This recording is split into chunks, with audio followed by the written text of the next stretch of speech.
Good morning class.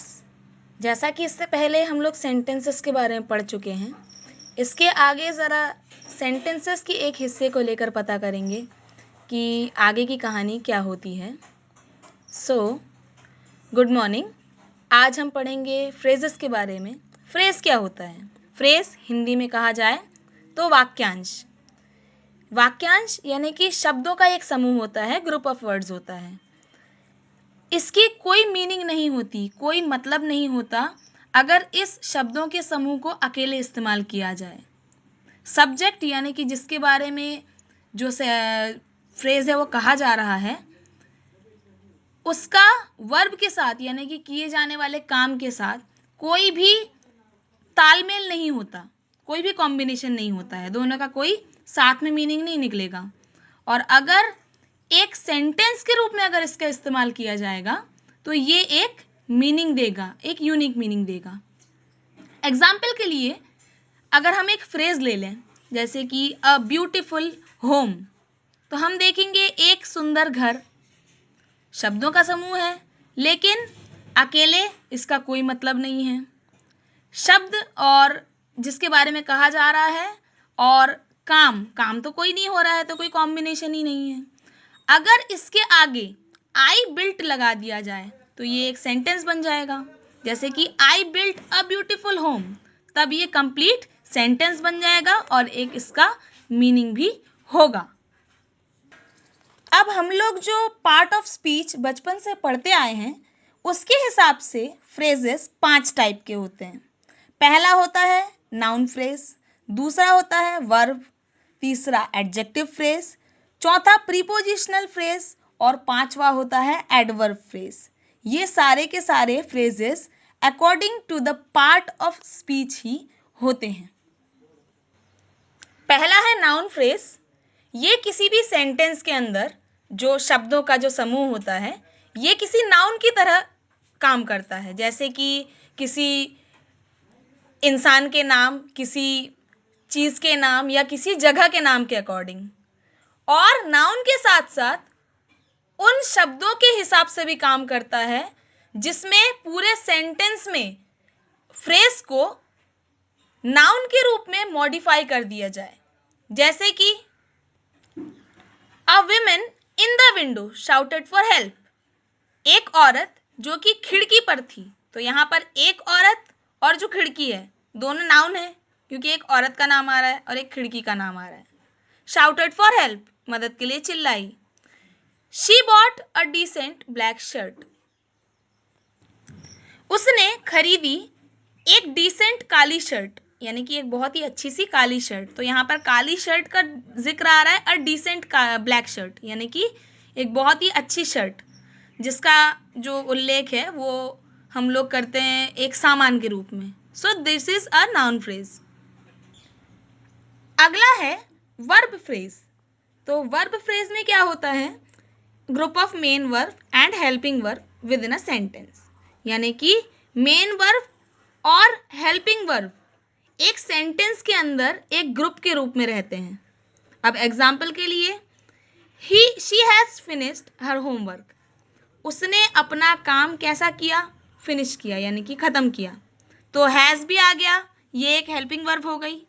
और finished यानी कि हमने यहाँ पर वर्ब यानी कि किसी काम की भी बात कर दी है, तो यहाँ पर हैज़ फिनिश्ड ये दोनों वर्ड से मिलकर एक वर्ब फ्रेज बन गया। इसके बाद you should study for exam, तुमको एग्ज़ाम के लिए क्या करना चाहिए? पढ़ना चाहिए। शुड यानी कि चाहिए, हेल्पिंग वर्ब हो गई, और स्टडी यानी कि पढ़ना, ये क्या हो गई? एक मेन वर्ब हो गई। तो इस सेंटेंस में शुड और स्टडी आ गए, इसका मतलब ये क्या हो गए? एक हेल्पिंग वर्ब जो है वो ऐड हो गई, ठीक है ना? हेल्पिंग वर्ब और मेन वर्ब दोनों ही ऐड हो गई, तो हम लोग को समझ में आ गया कि हाँ, जो वर्ब है वो कैसी है? हेल्पिंग वर्ब और मेन वर्ब है, और साथ में इन दोनों से मिलकर क्या बन गया? एक वर्ब फ्रेज बन गया। अगला आते हैं जिसका नाम है एडजेक्टिव फ्रेज। तो यहाँ पर एडजेक्टिव फ्रेज यानी कि एक या एक से ज़्यादा शब्द जब एक साथ मिलकर काम करते हैं, work together, to give more information about an adjective, ताकि वो ज़्यादा से ज़्यादा इन्फॉर्मेशन दे सके एक एडजेक्टिव की। एडजेक्टिव यानी कि आप लोग समझ रहे हैं, एडजेक्टिव यानी होता है एक विशेषण, यानी कि एक विशेषता, एक खासियत के बारे में अगर एक या एक से ज़्यादा शब्द मिलकर ज़्यादा से ज़्यादा जानकारी दे सकें तो वहाँ पर होता है एक एडजेक्टिव फ्रेज, वो कहलाता है एक एडजेक्टिव फ्रेज। एडजेक्टिव फ्रेज जो है ये क्या करते हैं, ये नाउन को मॉडिफाई कर देते हैं। नाउन को मॉडिफाई करते हैं मतलब नाउन को बदलकर खुद उसकी जगह बैठ जाते हैं। जैसे कि एग्जाम्पल के लिए, I am very happy with his work, यहाँ पर हमने यूज़ किया वेरी हैप्पी। हैप्पी क्या है, एक इमोशन है, लेकिन वेरी हैप्पी जब हो गया ये, तो वेरी हैप्पी क्या हो गया, हमने हैप्पी के साथ यानी कि एक इमोशन यानी कि एक नाउन के साथ हमने वेरी यानी कि बहुत ज़्यादा, इसको हमने जोड़ दिया। तो क्या हुआ तब, वेरी हैप्पी जो है ये क्या हो गया, एक एडजेक्टिव बन गया। समझ में आ रहा है, एडजेक्टिव बन गया, यानी कि वेरी हैप्पी यानी कि बहुत खुश, तो खुद में ये एक एडजेक्टिव बन गया, एक क्वालिटी बन गई। हम लोग डेली बेसिस पर जो क्वालिटीज़ वाले वर्ड जो यूज़ करते हैं उनको हम लोग एडजेक्टिव बोलते हैं। तो वेरी हैप्पी यानी कि बहुत खुश, पहले ये खुश था, इमोशन था, एक नाउन था, है ना, क्योंकि हम लोगों ने देखा है एब्स्ट्रैक्ट नाउन में हम ये सारे नाउन जो हैं ये पढ़ते हैं, है ना, हैप्पी, सैड, ये सारे के सारे नाउन पढ़ते हैं। तो जब ये वेरी के साथ मिल गया तब ये एक एडजेक्टिव बन गया। वैसे ही the cost of the car is way too high, यानी कि कार की जो कीमत है ये बहुत ज़्यादा है। Too high, way too high, यानी कि कार की जो कीमत है वो कैसी है, बहुत ज़्यादा है। तो यहाँ पर हमने कार तो लिया, लेकिन कार के साथ जब हमने टू हाई को इस्तेमाल किया तो जो कीमत हो गई वो कैसी हो गई, बहुत ऊंची हो गई। तो यहाँ पर हमने नाउन को क्या किया, साइड में कर दिया, कार को हमने साइड में कर दिया, लेकिन हमने हाईलाइट किसको किया, हमने हाईलाइट किया टू हाई को, यानी कि बहुत ज़्यादा को, तब ये बन गया एडजेक्टिव फ्रेज। समझ में आ रहा है, एडजेक्टिव फ्रेज का मतलब जब हम एक या एक से ज़्यादा शब्दों को इकट्ठा करते हैं ताकि हम किसी एडजेक्टिव यानी कि किसी खासियत, किसी स्पेशलिटी, किसी क्वालिटी के बारे में हम लोग क्या कर सकें, एक फ्रेज बना सकें। एक से ज़्यादा शब्दों को हमने इसीलिए इकट्ठा कर लिया। अब अगला जो होता है वो होता है एडवर्ब फ्रेज। एडवर्ब यानी कि क्या होता है, एडवर्ब यानी कि किसी काम की खासियत, वर्ब भी जुड़ा है इसमें और एडजेक्टिव भी जुड़ा है, यानी कि दोनों मिलकर एडवर्ब बन गए। एडजेक्टिव यानी कि खासियत और वर्ब यानी कि काम। तो एक या एक से ज़्यादा शब्द यानी कि पूरा का पूरा वाक्यांश जो है वो मिलकर अगर किसी एडवर्ब के बारे में इंफॉर्मेशन दे रहे हों, एडवर्ब यानी कि किसी एडजेक्टिव और किसी वर्ब दोनों के बारे में मिलाकर जानकारी दे रहे हों, यानी कि किसी काम की कोई खासियत बता रहे हों। अब ये एडजेक्टिव और वर्ब हम किस तरह से यूज़ करेंगे, एग्जाम्पल के लिए सबसे पहले तो हमको ये पता होना चाहिए कि एडवर्ब फ्रेज जो है ये वर्ब को मॉडिफाई कर देते हैं, वर्ब को अलग कर देते हैं, खुद काम की जगह आकर बैठ जाते हैं। वर्ब यानी कि काम, तो ये एडवर्ब क्या करते हैं, सिर्फ काम की खासियत बताने के लिए काम की जगह खुद आकर बैठ जाते हैं, काम को बदल देते हैं। एग्जाम्पल के लिए, दे रैन रियली फास्ट, वो बहुत ज़्यादा तेज़ दौड़े। तो यहाँ पर हमने रैन यूज़ किया, रैन यानी कि दौड़े, ये एक वर्ब हो गया, एक काम हो गया। लेकिन रियली फास्ट जब हमने यूज़ किया तो रैन रियली फास्ट, ये मिलकर एक एडवर्ब फ्रेज बन गया। रियली फास्ट क्या हो गया, एक एडवर्ब फ्रेज हो गया, यानी कि उस काम को साइड में रख दिया उसने और उसको बता दिया कि वो कैसे दौड़े वो लोग, रियली फास्ट यानी काफ़ी ज़्यादा तेज़ दौड़े। तो ये रियली फास्ट जो हो गया ये क्या हो गया, एक एडवर्ब फ्रेज हो गया। इसके बाद he drank the milkshake much quicker, उसने मिल्क शेक को काफ़ी जल्दी पी लिया, उसने मिल्क शेक को काफ़ी जल्दी पी लिया। अब यहाँ पर मिल्क शेक पीने की बात हो रही है, ड्रैंक द मिल्क शेक, ठीक है, यहाँ पर पीने की बात हो रही है, लेकिन उसको इसने कैसे मॉडिफाई कर दिया, कैसे बदल दिया, इसने उस काम की खासियत बता दी, मच क्विकर, यानी कि बहुत जल्दी। यहाँ पर काम जो है ये बिल्कुल मॉडिफाई हो गया और उसकी जगह क्या बैठ गया आकर, मच क्विकर। मच क्विकर यानी कि बहुत जल्दी, जो कि एक एडवर्ब है, यानी कि ये किसी काम की क्या बता रहा है, खासियत बता रहा है। तो ये होते हैं एडवर्ब फ्रेज। अब आते हैं जरा प्रीपोजिशनल फ्रेज पे। तो प्रीपोजिशनल फ्रेज क्या होते हैं? पहले तो प्रीपोजिशन के बारे में पता करते हैं। प्री का मतलब पहले, पोजीशन का मतलब जगह। तो प्रीपोजिशन मतलब जब हम किसी चीज की कोई पर्टिकुलर जगह बताते हैं, किसी इंसान की, किसी सामान की या किसी जगह की, किसी जगह को बताते हैं, किसी भी इंसान की या किसी भी सामान की किसी जगह को बताते हैं कि किस जगह पर वो चीज मौजूद है, तो तब उसे हम कहते हैं प्रीपोजिशन। प्री का मतलब पहले, पोजीशन का मतलब जगह। तो ये दोनों मिलकर, ये दोनों वर्ड जो है ये मिलकर प्रीपोजिशन बनाते हैं। तो अब प्रीपोजिशन के बारे में अगर एक या एक से ज़्यादा शब्द मिलकर ज़्यादा से ज़्यादा जानकारी देने की कोशिश करें, किसी जगह, किसी चीज़ की जगह के बारे में जानकारी देने की कोशिश करें, जैसे कि, तो यहाँ पर हम बात कर रहे थे प्रीपोजिशन की।